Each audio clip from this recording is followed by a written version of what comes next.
नमस्कार। आज की वीडियो में हम बात करेंगे पाणिनि शिक्षा के 4 श्लोक। श्लोक नंबर 27, 28, 29 और 30। आइए श्लोक नंबर 27। सबसे पहले हम इस श्लोक का उच्चारण करेंगे, फिर क्रमशः इसका अनुवाद जानेंगे। रंगवर्णं प्रयुञ्जीरन् न ग्रसेत पूर्व अक्षरम् दीर्घस्वरं प्रयुञ्जीयात् पश्चात् नासिक्यम् आचरेत्।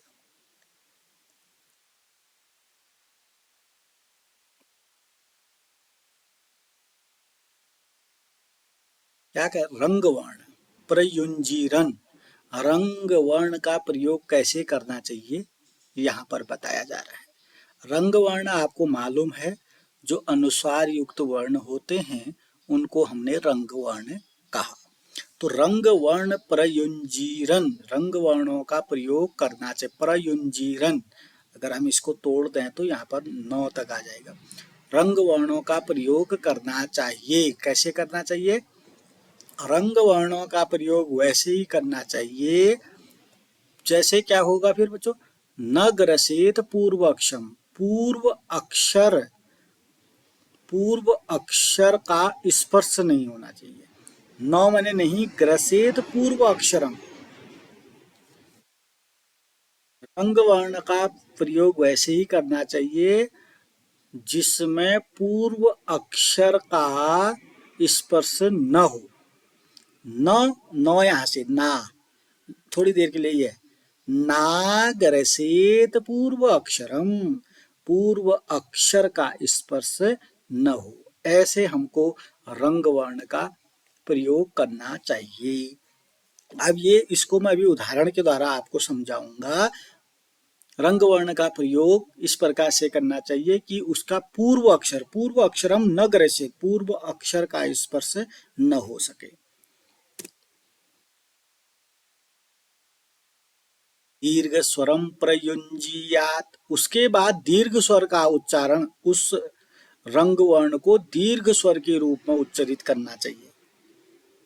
जो रंग वर्ण है, जो अनुस्वार युक्त वर्ण है ना, उसको दीर्घ स्वर के रूप में प्रयोग करना चाहिए। यानी कि जब हम उसका उच्चारण करेंगे तो दीर्घ मात्रा वाला समझ करके हम उसका उच्चारण करेंगे। पश्चात नासिक्यम आचरेत, पश्चात इधर से पश्चात नासिक्यम आचरेत, उसके बाद नासिक्य वर्ण का उच्चारण करना चाहिए। अब क्या बोला, जैसे ये 2 उदाहरण है बच्चों, इनको देखो, अरा और तक्र। पहले अरा को देखते हैं, क्या करें, इस अरा में जो अनुस्वार है उसका उच्चारण कैसे करेंगे।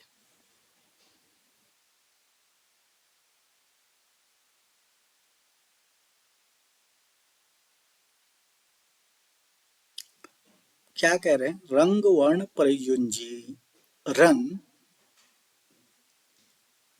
ग्रसित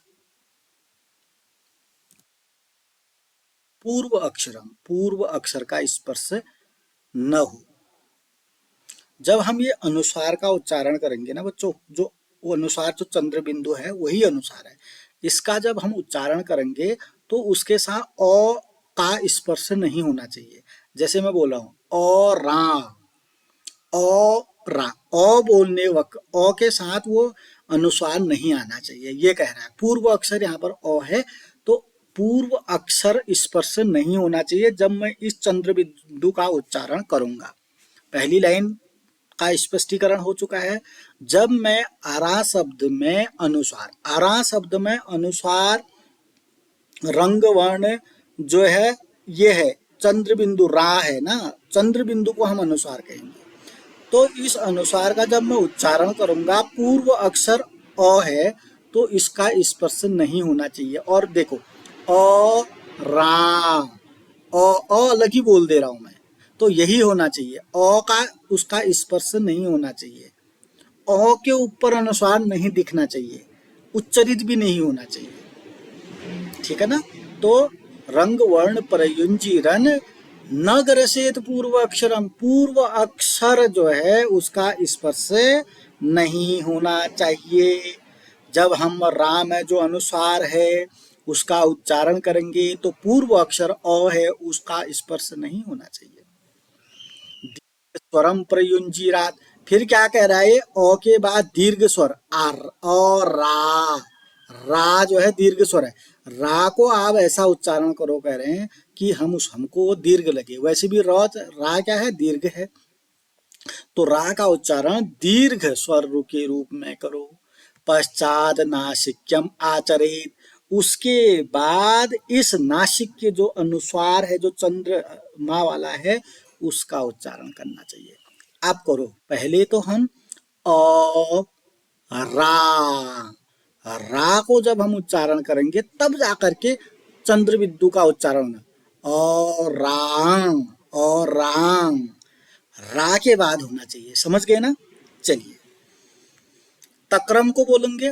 तक्र को भी देखो, तक्र तो बोलेंगे पहले, फिर क्र बोलना चाहिए, क्र। तक्रम, तक्रम, तो भी उच्चारित हो, क्र भी उच्चारित हो और फिर अनुसार उच्चारित हो, ऐसा ये श्लोक बोल रहा है। रंग वर्ण, रंग वर्ण या अनुसार युक्त वर्णों का उच्चारण इस प्रकार करना चाहिए जिससे वह पूर्व अक्षर का स्पर्श न कर सके। जब मैं आराम में अनुसार का उच्चारण करूंगा तो अ का स्पर्श नहीं होना चाहिए। जब मैं तक्रम में अनुसार का उच्चारण करूंगा तो पूर्व अक्षर तो का स्पर्श नहीं होना चाहिए। पंक्ति क्लियर होगी। तत्पश्चात अनुस्वार युक्त वर्णों को दीर्घ स्वर के रूप में प्रयुक्त करना चाहिए। जो अनुस्वार युक्त वर्ण कौन है? अनुस्वार युक्त वर्ण रा है, क्र है। जो रा को भी दीर्घ स्वर में, रा तो दीर्घ है ही, तो दीर्घ स्वर के रूप में इसको प्रयुक्त करना चाहिए। तक्रम में र लग गया तो क्र भी को भी दीर्घ स्वर के रूप में उच्चारित करना चाहिए। ठीक है। उसके बाद नासिक की ध्वनि उच्चारित की जानी चाहिए। उसके बाद क्या करना चाहिए, नासिक की ध्वनि जो चंद्रमा है ना, अर्धचंद्र जिसको कहते हैं, उसका उच्चारण करना चाहिए। समझ गए होंगे? फिर से समझा देता हूं। जब आप तक अरा का उच्चारण करेंगे, सबसे पहले अ का उच्चारण करें, फिर रा का उच्चारण करें, फिर जाके किसका उच्चारण करेंगे, चंद्रमा, इसका उच्चारण ये कह रहा है श्लोक। तीसरे नंबर में इसका उच्चारण करिए, कह रहा है पहले अ का, फिर रा का, फिर चना, और राम, और राम, ऐसा होना चाहिए ध्वनि। और रा, ओ भी अच्छा सुनाई दे, रा भी अच्छा सुनाई दे, उसके बाद चंद्र बिंदु सुनाई दे। ठीक है ना? समझ में आ गया?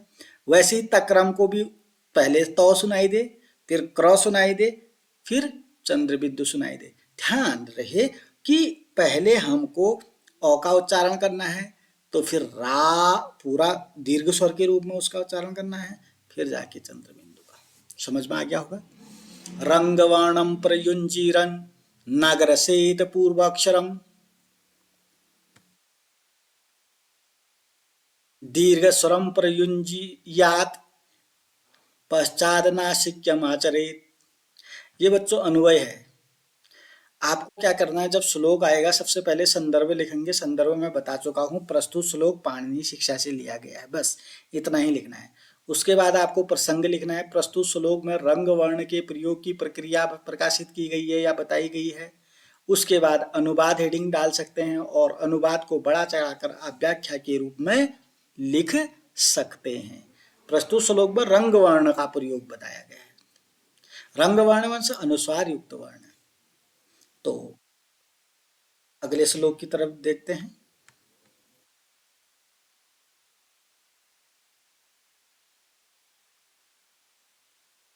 हृदये च एकमात्रः तु अर्धमात्रः तु मूर्धनि नासिकायां तथा अर्धम च रंगस्य एवं द्विमात्रता।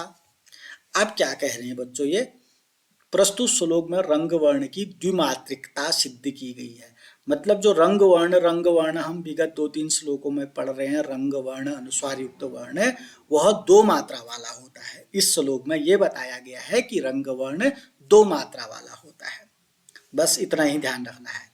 रंगस्य एवं द्विमात्रता, रंगस्य रंग वर्ण जो होता है दो मात्रा वाला होता है।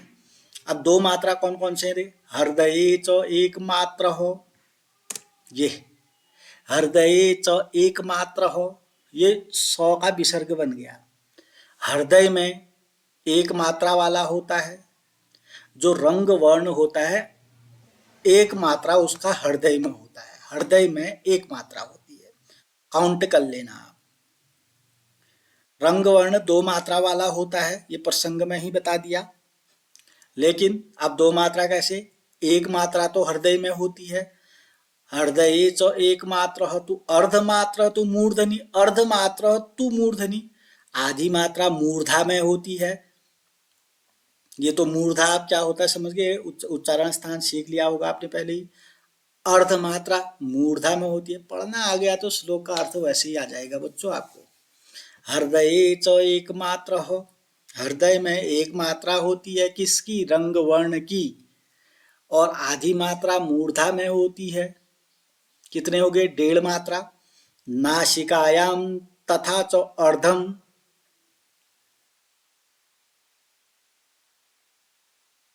नासिकायाम तथा च अर्धम च, नासिका में आधी मात्रा होती है, ठीक है ना। नासिका में आधी मात्रा होती है, नासिकायाम तथा अर्धम, नासिका में आधी होती है। च रंगस्य एवं द्विमात्रा, और जो रंग वर्ण होता है दो मात्रा वाला होता है, ठीक है ना। रंग वर्ण में कितनी मात्राएं होती है कोई कहेंगे, तो रंग वर्ण में दो मात्राएं होती है, द्विमात्रा वाला होता है। उन दो मात्राओं में से एक मात्रा हृदय की होती है, आधी मात्रा मूर्धा की होती है, आधी मात्रा नासिका की होती है। एक आधा आधा जोड़ के कितना हो जाएगा? 2। गणित भी सीखो इसमें, ठीक है ना। सिंपल श्लोक है, बस केवल क्या करना है बच्चों, पढ़ना आना चाहिए। हृदये च एक मात्र हो, तु अर्ध मात्र तु मूर्धनि, नासिकायाम तथा अर्धम च रंगस्य एवं द्विमात्रता। ये अन्वय जो होता है बच्चों ना, मैं आपको सीखना भी चाहिए।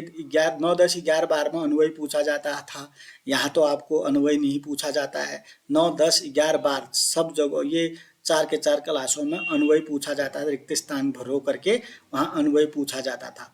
तो अन्वय बहुत जरूरी है। अन्वय सहायक क्या करता है, थोड़ा अर्थ को समझने में सहायता करता है। देखो अन्वय, हृदय जो एक मात्र हो, हृदय में एक मात्रा, मूर्धनि तू अर्धमात्र हो, मूर्धा में आधी मात्रा,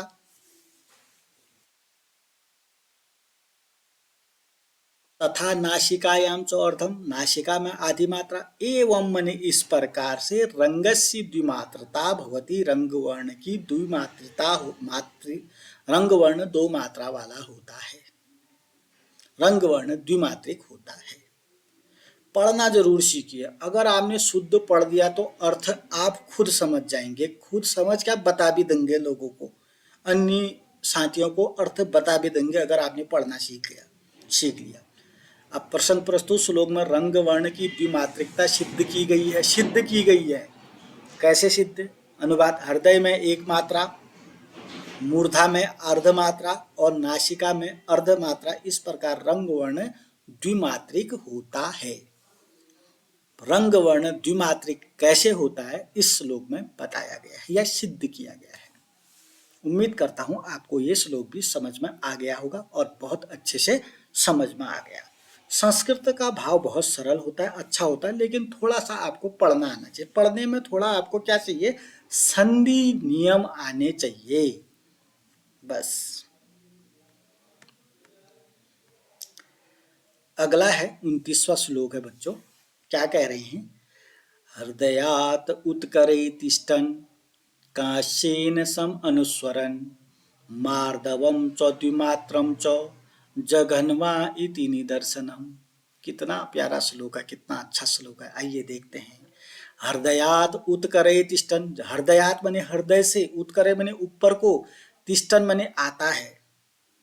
जब ये रंग वर्ण ना, अभी हम रंग वर्ण की बात कर रहे हैं, रंग वर्ण को सरल शब्दों में अनुस्वार युक्त वर्ण, अनुस्वार लगा रहता है, अनुस्वार मतलब जो बिंदा लगा रहता है किसी के ऊपर, किसी वर्ण के ऊपर जो बिंदा रहता है उसको हम रंग वर्ण कह सकते हैं, उसको हम अनुस्वार युक्त वर्ण कहते हैं। उसका उच्चारण देखो, हृदयात उत्करे, हृदय से ऊपर स्थित होकर। जब ये रंग वर्ण हृदय से ऊपर को की ओर स्थित होता है, आता है, तो काशेन सम अनुस्वर, काशे की तरह सम अनुस्वरण मैंने स्वर करता है। हमने बोला ना, एक मात्रा हमारी हृदय में, रंग वर्ण की एक मात्रा हृदय में होती है बोला था ना, आधी मात्रा मूर्धा में होती है ना, ऐसा ही बोला ना। तो वो एक मात्रा जो हृदय में होती है, यहाँ हृदयात उत्करे तिष्ठन, जब हृदय से वह ऊपर की ओर आती है तो कांसे की तरह आवाज करती है। जो रंग वर्ण का उच्चारण कैसा हो बताया गया है, कांसे की तरह बताया गया है। कांस्य, कांसा तो जानते हो ना, कांसा थाई, कांसा सबके पास होता है, कुछ न कुछ तो घर में रखा था, कांसा थाई, उसको, उसकी आवाज देखना किस तरीके की होती है। तो कांसे की तरह सम अनुस्वर, सम माने समान, अनुस्वरण माने स्वर करती है। कौन? रंग वर्ण। कब? जब रंग वर्ण हृदय से ऊपर की ओर ठहरता है, हृदय से ऊपर की ओर आता है, तो वह कांसेन सम अनुस्वरण, कांसे की तरह अनुस्वरण माने स्वर करता है या आवाज करता है। सम माने समांतर हो ना। मार्दवम च द्विमात्रम, और मार्दवम माने कोमलता को प्राप्त होता है। वो कांसे की आवाज ना कोमलता को प्राप्त होती है। कांसा की आवाज बहुत अच्छी लगती है। वैसे एक अन्नी जो थाली होती है उसको गिराना, उसकी आवाज थोड़ा परेशान कर देती है। और वैसे दूसरी कांसे की आवाज, कांसे की आवाज मार्दव होती है बच्चों, कोमल होती है, मधुर होती है। द्विमात्रम, और वह रंग वर्ण दो मात्रा वाला होता है। ऐसा हम दो मात्रा वाला होता है इससे पहले सीख गए हैं। मार्दवम का मतलब कोमल होता है, कोमलता को प्राप्त होता है। जब रंग वर्ण हृदय से ऊपर की ओर आता है तो वह कांसे की तरह आवाज करता है, कोमलता को प्राप्त होता है और द्विमात्रा वाला होता है। जघन्वा इति निदर्शनम, जघन्वा उसका निदर्शनम माने उदाहरण है। आप जघन्वा का, ये जघन्वा जो शब्द है बच्चों, यह इस श्लोक का उदाहरण है। यानी कि जघन्वा में वहां जो है बच्चों, वहां ये रंग वर्ण का उदाहरण है। जघन्वा इति निदर्शनम, जघन्वा इसका निदर्शनम माने उदाहरण है। क्लियर है ना? सिंपल श्लोक है। हृदय, रंग वर्ण जब हृदय से ऊपर की ओर आता है तो कांसे की तरह आवाज करता है, कोमलता को प्राप्त होता है। मार्दव माने कोमलता को प्राप्त होता है। द्विमात्रम, और दो मात्रा वाला होता है। जघन्वा शब्द इसका उदाहरण है। क्योंकि जघन्वा में भी अनुसार है ना, जघन्वा, जघन्वा, ठीक है ना। तो ये जो जघन्वा है इसमें अनुस्वार दिख रहा है आपको, इसलिए जघन्वा को इन्होंने इसका एग्जाम्पल बता दिया, उदाहरण बता दिया। अन्वय देखते हैं, अन्वय के आधार पर भी अर्थ बताता हूँ। हृदयात उत्कर्षण, जिसको श्लोक पढ़ना नहीं आता है ना वो यहाँ देख लीजिए, उसको हमने सरल रूप में लिखा है। हृदयात उत्करे तिष्ठन, हृदय से ऊपर की ओर आता है, ठहरता है। कांसेन च सम अनुस्वरण, कांसे की तरह आवाज करता है। कौन? रंग वर्ण। मार्दवम च द्विमात्रम च प्राप्नोति, मार्दव माने कोमलता को और द्विमात्रा को प्राप्त होता है। तत्र जघन्वा इति निदर्शनम, जघन्वा उसका उदाहरण है। जघन्वा में अनुसार है बच्चों, रंग वर्ण है, इसलिए जघन्वा को इसका उदाहरण बताया गया है। प्रसंग संदर्भ तो आपको आ जाना चाहिए, बार बार नहीं बताया जाएगा। प्रसंग देखते हैं बच्चों। प्रस्तुत श्लोक में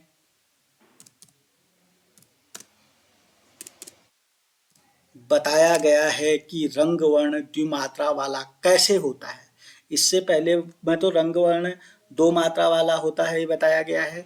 तो इस श्लोक में क्या बताया गया है, सॉरी, इस श्लोक में आपको रंग वर्ण को द्विमात्रा वाला बताया गया है और रंग वर्ण की कोमलता को बताया गया है।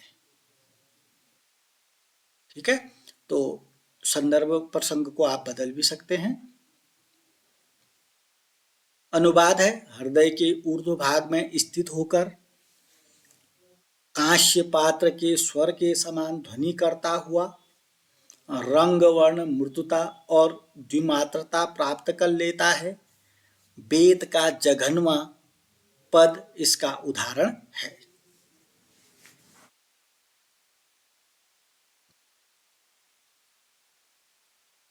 इस श्लोक का जब आपको परीक्षा में पूछा जाता है तो सबसे पहले संदर्भ लिखेंगे बच्चों। संदर्भ एक ही बनेगा, प्रस्तुत श्लोक पाणिनि शिक्षा से लिया गया है। उसके बाद प्रसंग लिखेंगे बच्चों। प्रसंग को आप चेंज भी कर सकते हैं। प्रसंग जो है, इस श्लोक में जो भी बात मुख्यतया बताई गई है उसको प्रसंग में लिख सकते हैं। प्रस्तुत श्लोक में रंग वर्ण के विषय में बताया गया है, ये और भी सरलता के साथ आप लिख सकते हैं। प्रस्तुत श्लोक में रंग वर्ण के विषय में बताया गया है। ये इसका प्रसंग हो गया। उसके बाद आप यहाँ देख सकते हैं संदर्भ प्रसंग व्याख्या 3 हेडिंग लिखना बहुत जरूरी होता है। कुछ बच्चे क्या करते हैं, श्लोक लिखते हैं और उसका अनुवाद जैसा तैसा लिख करके आ जाते हैं। बच्चों ध्यान रहे, आप सबसे पहले श्लोक लिखिएगा, फिर संदर्भ लिखिएगा, फिर प्रसंग लिखिएगा, उसके बाद ही व्याख्या हेडिंग लिखिएगा। हो सके तो अनुवाद भी अलग से लिख सकते हैं। संदर्भ प्रसंग अनुवाद और चौथी हेडिंग में आप व्याख्या लिख सकते हैं। आपका उत्तर बहुत अच्छा होगा और आपको अच्छे नंबर भी प्राप्त हो सकते हैं। नहीं तो संदर्भ प्रसंग व्याख्या जरूर लिखिएगा। आज की वीडियो का अंतिम श्लोक देखते हैं। मध्ये तु कंपयेत कंपम उभो पारस्वो समो भवेत् सरंगम कंपयेत कंपम रथिव इति निदर्शनम। अब वही रंग वर्ण की बात कर रहे हैं। क्या कह रहे हैं, मध्य तु कंपयेत, मध्य वाला जो वर्ण होगा उसमें कंपन होना चाहिए।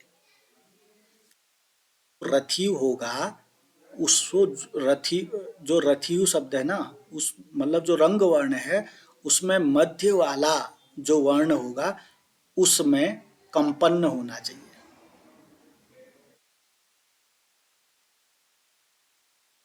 है ना। उभो पारस्वम सबो भवे, ये मौ इधर को दे दो, कंपम हो जाएगा। मध्य तु कंपयेत कंपम, मतलब जो मध्य वाला वर्ण होगा उसमें कंपन्न होना चाहिए, उसमें कंपित होना चाहिए। उभौ पारस्वो समो भवे, उभौ माने दोनों पास वाले जो समान होना चाहिए। दोनों जो पास के अक्षर है ना, रंग वर्ण के जो पास के अगल बगल वाले अक्षर हैं वो समान होना चाहिए।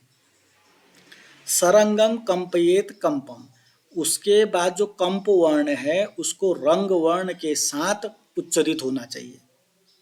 सरंगम कंपयेत कंपम, कंप स्वर को रंग सहित कंपित होना चाहिए। कंप जो कंप स्वर है ना उसको रंग सहित कंपित होना चाहिए। यानी कि इस श्लोक में 3 बातें लिखी गई हैं, उसको हम स्पष्ट करेंगे। रथिव इति निदर्शनम, रथिव जो है इसका उदाहरण है। अब आप रथिव शब्द को देख लीजिएगा। रथिव इसका उदाहरण है। कैसे, क्या कह रहे हैं, रथिव शब्द में मध्य वाला कौन है बच्चों, थी है। तो थी का उच्चारण कंपन युक्त होना चाहिए, कंपित होना चाहिए। रथिव, रथिव सबसे ज्यादा जोर किसमें लग रहा है, थी में लग रहा है। तो रथिव, थी जो है इसमें कंपन, रथिव। आप अगर इसको बार बार उच्चारण करेंगे, थी में कंपन हो रहा है, थोड़ा जरूर हो रहा है। तो ये कह रहा है मध्य तु कंपयेत, मध्य में कंपन होना चाहिए। 3 अक्षरों में मध्य कौन सा होगा, थी होगा, तो थी में कंपन होना चाहिए, बात खत्म। फिर क्या कह रहा है, उभौ पारस्वो समो भवेत्, उभौ माने दोनों, पारस्व माने इस थी के दोनों दो अक्षर हैं पास पास हैं। इस थी के पारस्व माने पास कौन है, एक र है एक वो है, ये समान होने चाहिए। उभौ पारस्वौ समौ भवे, समौ माने समान, भवेत माने होना चाहिए, पारस्व माने पास के, उभौ माने दोनों। अब दोनों पास एक रॉ है, थी का पास में कौन है, एक रॉ है एक वो है, ये समान होना चाहिए। मतलब ये समान होने का मतलब है जैसा आप रॉ का उच्चारण करेंगे वैसे ही वो का उच्चारण भी करना है। जबकि थ के उच्चारण करने में आपको कंपन होना है। क्लियर है ना। रॉ का उच्चारण में भी वही समय लगेगा, उसी टाइम में, वॉक में भी वही समय लगेगा। र रथीव, रथीव, थी में आपको कंपन करना है, ये मतलब है इसका। और जब हम थी का उच्चारण सरंगम कंपयेत कंपम, जो कंपित वर्ण है थी है, इसका रंग वर्ण के साथ उच्चारण करना है। रंग वर्ण मतलब अनुस्वार युक्त है। अब यहाँ अनुस्वार नहीं लगा रहा है, फिर भी रथीव, इसमें थोड़ा सा जो थो है ना बच्चों, उसमें थोड़ा सा आपको रंग वर्ण या अनुस्वार वर्ण का उच्चारण करना है। र वैसे रथीव है, रथीव, इसमें अनुस्वार का प्रयोग करना है, ऐसा कह रहे हैं। थी जो है कंप स्वर है, इस कंप स्वर के उच्चारण में जब कंपन होगा तो इसमें रंग वर्ण का भी उच्चारण होना चाहिए। अगर आपको ये श्लोक समझना है, श्लोक 30, तो उसमें रथीव उदाहरण है, रथीव के आधार पर ही इसको समझेंगे। रथीव मैंने यहाँ लिखा है। मध्य तु कंपयेत, मध्य में कंपन्न होना चाहिए, थी के उच्चारण में कंपन्न होना चाहिए। उभौ पारस्व समवेत, जो पारस्व वाले हैं दोनों रॉ और वो, ये समान उच्चरित होना है। रथीव कहेंगे, रॉ में भी उतना ही समय लग रहा है तो वॉ में भी उतना ही समय, ये समान है।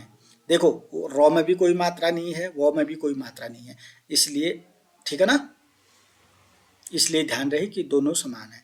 सरंगम कंपयेत कंपम, इसको देखो सरंगम, सरंगम ने रंग वर्ण के साथ, कंपयेत कंपम, कंप वर्ण जो थी है इसको रंग वर्ण के साथ उच्चारण करो कह रहा है।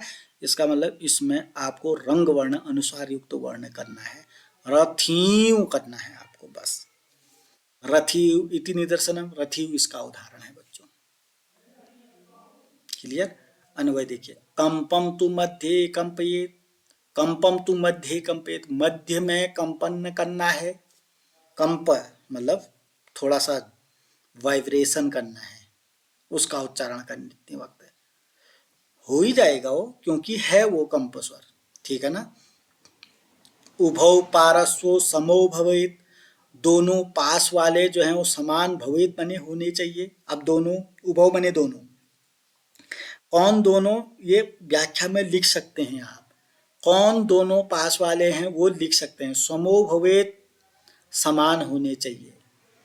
कंपम सरंगम कंपियेत, जो कंप स्वर है ना, कंप स्वर कौन है व्याख्या में लिखिएगा, उसको सरंग के साथ कंपित होना चाहिए।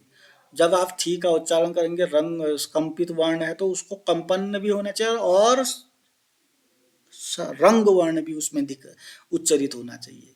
रथीव इति निदर्शनम, रथीव इसका एग्जाम्पल है, और आपको बताना होगा रथीव का उच्चारण कैसे कंप स्वर करना है, कैसे क्या करना है, क्लियर करना पड़ेगा रथीव इसका उदाहरण क्यों है करके, ये होता है।